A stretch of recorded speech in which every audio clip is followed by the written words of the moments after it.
PSU और private क्षेत्रों से दोनों को मिला दे तो लगभग 4 लाख करोड़ का इन्वेस्टमेंट हम इस क्षेत्र के अंदर आशा रख रहे हैं। इसका रोड मैप भी तैयार है और 2030 तक कोयला मंत्रालय ने लगभग 100 मिलियन टन कोल गैसिफिकेशन के लक्ष्य को रखा है। मुझे भरोसा है प्रहलाद भाई के नेतृत्व में ये लक्ष्य को हम निश्चित रूप से प्राप्त करेंगे और एक बहुत बड़ा ट्रांसपोर्टेशन का खर्चा बचाने का काम भी इस देश के अंदर होगा और एक नए आयाम कोयला के क्षेत्र के अंदर इसको मिलेंगे। और मैं मानता हूं कि इससे हमारे मध्य और पूर्वी भारत के जनजातीय इलाकों के अंदर बहुत बड़ा विकास का रास्ता भी खुलेगा।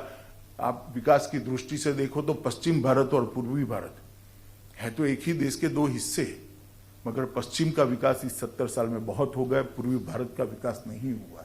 इसका कारण पूर्वी भारत के पास इतनी संपत्ति है कि पूरे भारत को संपत्तिवान बना दे, मगर पॉलिसी ऐसी बनी थी कि खान हो या कोयला हो, कोयला की खदान हो, इसमें से कोयला या खनिज निकालने की सुविधा नहीं हुई, तो इसके कारण वो विकास रुका है।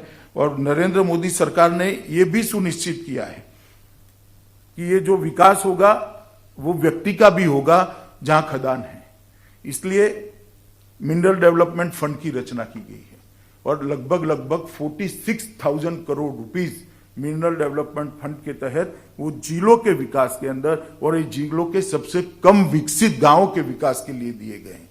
पहले तो रेवेन्यू सरकारों के पास आती थी, चाहे भारत सरकार हो या राज्य सरकार हो, मगर रेवेन्यू का परकोलेशन अर्बन एरिया में ही हो जाता था क्योंकि वहां डिमांड ज्यादा होती थी, ज्यादा अपनी बात को रख पाने वाले लोग थे। वो ट्राइबल्स जहां से रेवेन्यू जनरेट होती है इसकी कभी चिंता नहीं होती थी। नरेंद्र मोदी सरकार ने ये मिनरल डेवलपमेंट फंड की रचना कर लगभग 46,000 करोड़ रुपया 6 साल के अंदर डिस्ट्रिक्ट के हवाले किया है, जिससे ये वहां रहने वाला चाहे आदिवासी हो, चाहे ओबीसी समाज का व्यक्ति हो, चाहे दलित हो, चाहे गरीब हो, ये सबके विकास के लिए सीधा काम हुआ है।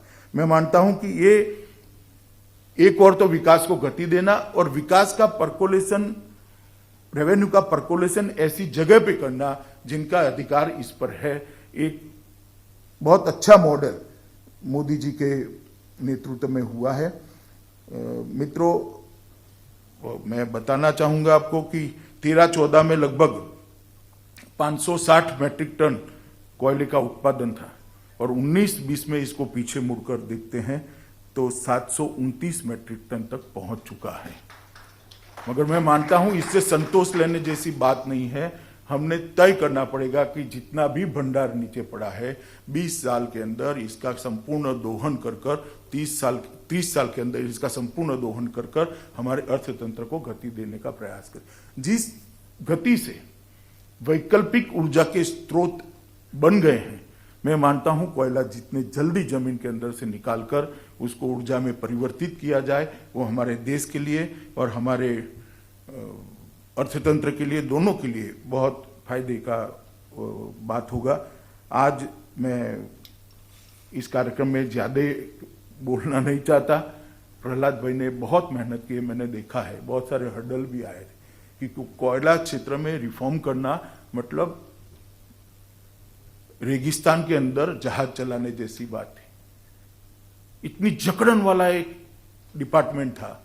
आज रिफॉर्म की गति आगे बढ़ चुकी है।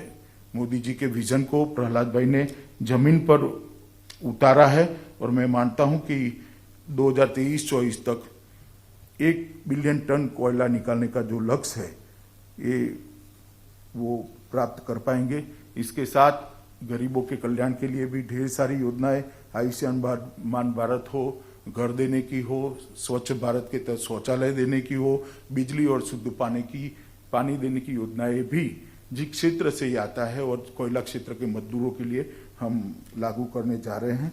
एक आरोग्य का कार्ड भी उनको देने जा रहे हैं जिससे उनको अपना जीवन अच्छे से सुधारने में मदद होगी, उनके पूरे परिवार की हेल्थ की भी चिंता होगी और पर्यावरण के लिए भी ढेर सारे फैसले लिए हैं। मैं इसका आज यहाँ जिक्र करना नहीं चाहता, मगर मैं आज इस मौके पर आप सबको इतना ही कहना चाहता हूँ कि आप सब इस क्षेत्र को गति देने का प्रयास करिए और जितनी स्पीड से आप खनन चालू करेंगे, इतनी ही स्पीड से सुधारों को भी बल मिलेगा और इस क्षेत्र का आगे बढ़ने की गति और बढ़ेगी और हमारे अर्थतंत्र को भी फायदा होगा। आत्मनिर्भर भारत और $5 ट्रिलियन की इकोनॉमी के लक्ष्य को इतनी ही जल्दी हम सिद्ध कर पाएंगे।